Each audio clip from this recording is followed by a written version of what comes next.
Hey guys, Jeremy and Mark here. We are finally shooting in my poster studio.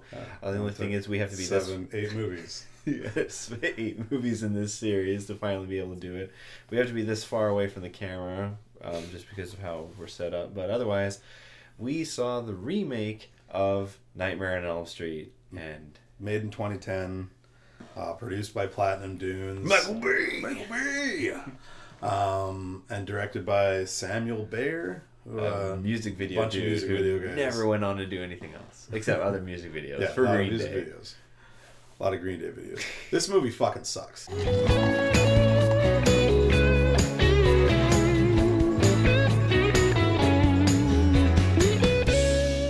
When I was like a little kid, I always I thought about doing a remake of this movie, like of the original. I love the original. I love the story. I love everything about it. And then I found out they were doing this remake, and like, I was kind of hopeful because I like the Amityville Horror remake they did. I like the My Bloody Valentine. I like My Bloody Valentine. I like Halloween. But like Platinum Dunes did Amityville Horror. Platinum Dunes did Friday. Texas Chainsaw Massacre. Oh. They did Friday the 13th, which I didn't like at first, but I liked by the time this movie had come out. That was also these were back to back. There was Yeah. the Friday the 13th, and then there was Nightmare on Elm Street remake. I was like kind of hopeful that they might be able to turn it into something. And this, I can understand those feelings. The idea of updated technology, better camera work, more solid acting, because literally anyone can beat the acting in the first movie. But everything that they could have done right, they failed at so hard. And there's also apparently no CG. yeah. So while watching this movie and doing a bit of research, someone on the IMDb trivia wrote that this movie used very little CG.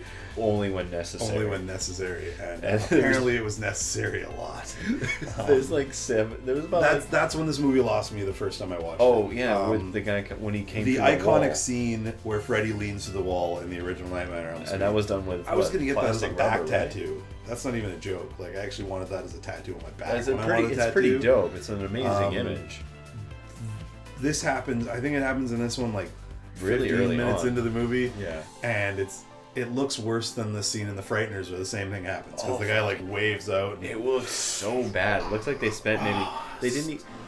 Terrible. It's just a stretched texture. It's like literally they put one texture on it and then they just stretched it and you're like, doesn't that look bad? Nah, they won't care. oh, it's just No. awful. This movie dumbs down the idea of what made the first Nightmare very interesting, very compelling, like a cool horror movie. That's the thing that this movie fails at probably the most, is it's not scary. It turns every single scene from the original into a joke. Like when Kate Cassidy is getting killed in the iconic scene, the first murder of the first movie is where the girl's killed and she's gone off the wall and she's up on the ceiling.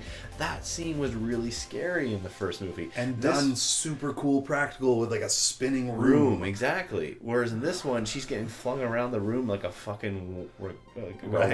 orangutan.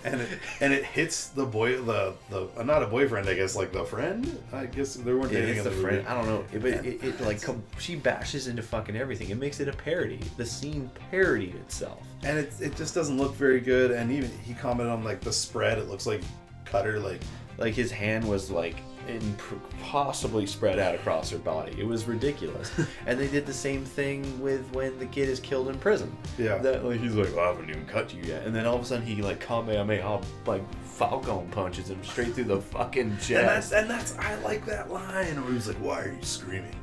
I haven't even cut you yet." Like that's kind of cool. And that was the one thing. But then they fuck it up. Oh, that's the thing that also surprised me too. Is I thought that out of everything in this movie, Jackie Earle Haley would at least be decent.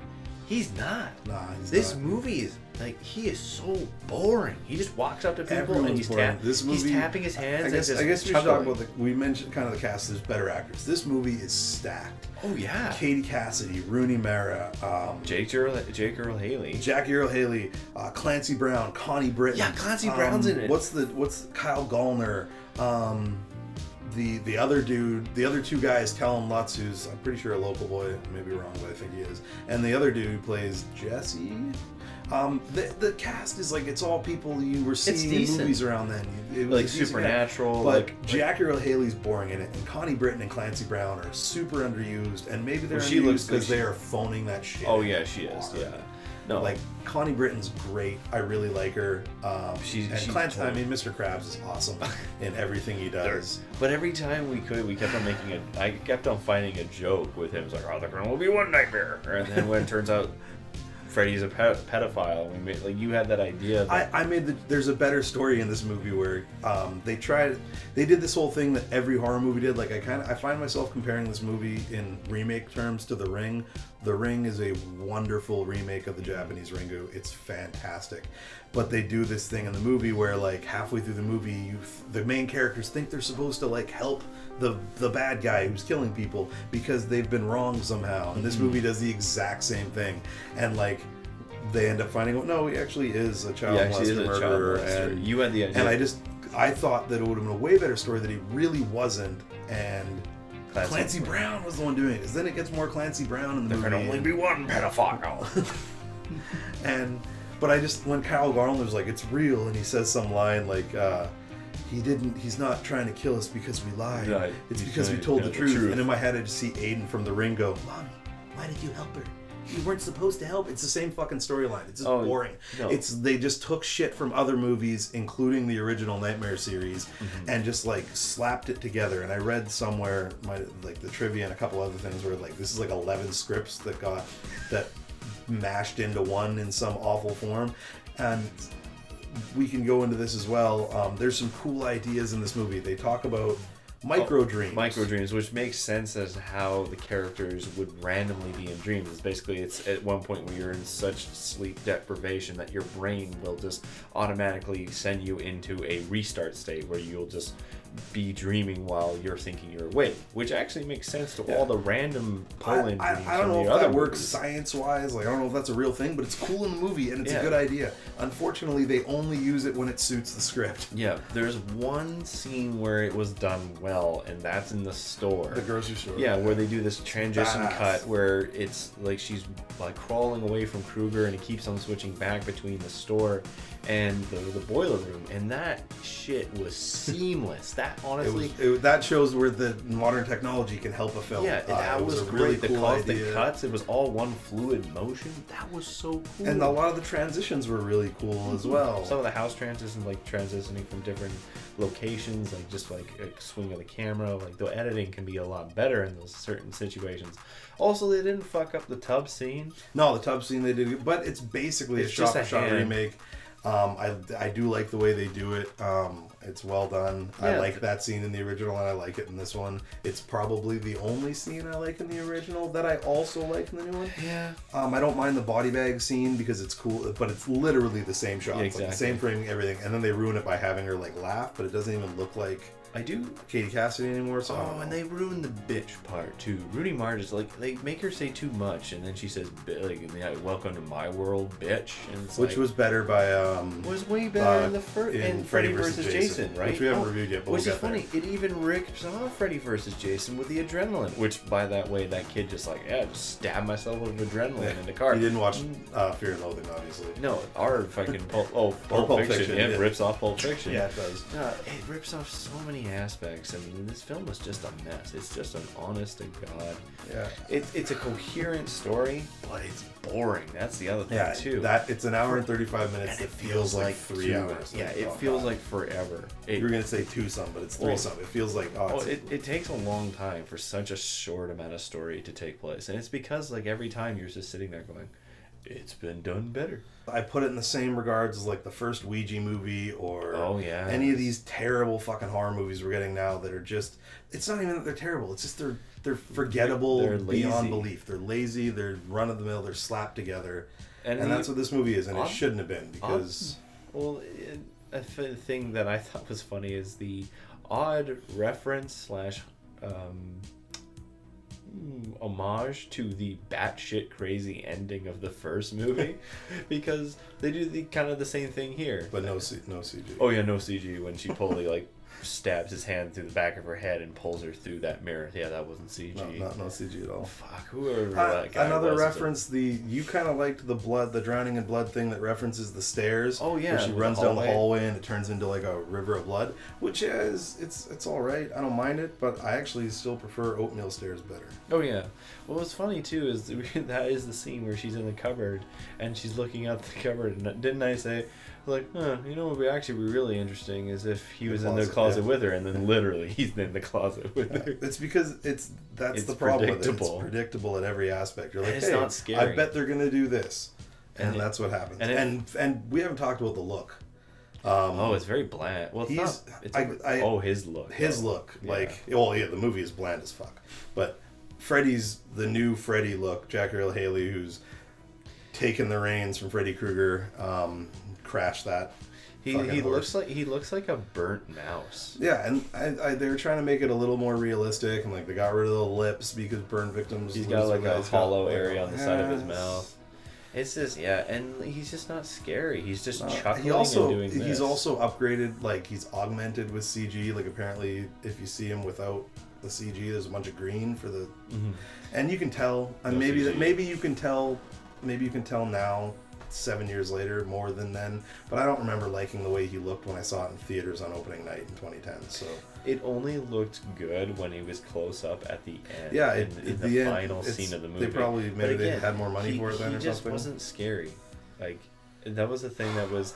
He talks as much as Freddy did in the later movies, but he's not as scary as he was in the first movie.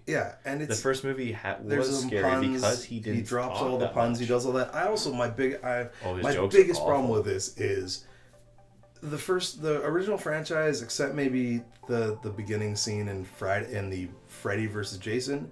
The canonical franchise doesn't really focus on the fact that he was a child molester.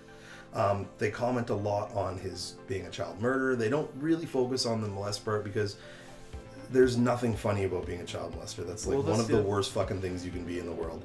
And they're making this guy kind of funny and make these jokes, but then there's a bit of time you're supposed to feel sympathy for him, which loses me there, and then you're not supposed to feel it because he is a child molester. And like just seeing the photos of it makes the girl start crying, and you're like, you can't be funny. You can't have it both ways. Like when they wanted Robert Englund to be funny, I think they did a very good job at not reminding us that he probably molested kids. Well, this is the thing, like, yeah, he was a killer and his claw was what he used. Like, in this movie, it doesn't even make sense as to why he has it. The connection is that he had a 3-hook garden tool. Yeah. that's just, imagine if you actually walking around with that. That would Can you put like a Carrie Elways doing the claw from Liar Liar? You're scared of the claw. That's about what that movie was. That's about as scary as that was. It's as scary as Carrie Elways and Liar Liar. Like, pretty much. So in the end, I guess for our final rating of this, what would you give? I'm giving it a 1 because I fucking hate this movie. I'll have to. There's it's wasted potential, and that's what it's like. Yeah, I'll agree. I'll give it a 1 as well. The only scene that I could say that I would watch again is the store scene. That's the only scene. Just because I will give it props for. If you didn't know that Nancy was the name of the main character in the original, introducing us to Katie Cassidy's character, spending time with Katie Cassidy, and then killing her. I like that. That's a interesting. It shows a bit of balls, and it tried to be a little different. I'd have named her Nancy and killed Nancy. Yeah, that would have been. If I was going to make that terrible fucking movie, not in the remake I want to make, but if I was making that shitty ass remake, I would have changed that name to Nancy to piss all the fans off. Oh, definitely. So at least the fans knew going into it they should be pissed off. Well, anyways, guys, we have finally reached the end of the series, the Nightmare on Elm Street series. We have eventually we'll get to Freddy versus Jason, but other than that, we are completely done. Yeah, this series. Yeah, but now we start Friday the 13th, which the only one I've seen is Jason X. It's the worst one. It's not the worst one. It's pretty. That's a terrible introduction to that series. That's a horrible way to do it. So anyways, guys, until we start the Friday the 13th movies, thank you for watching this series, and we'll see you when we start with Jason. Let's see you later. Bye. Thank you.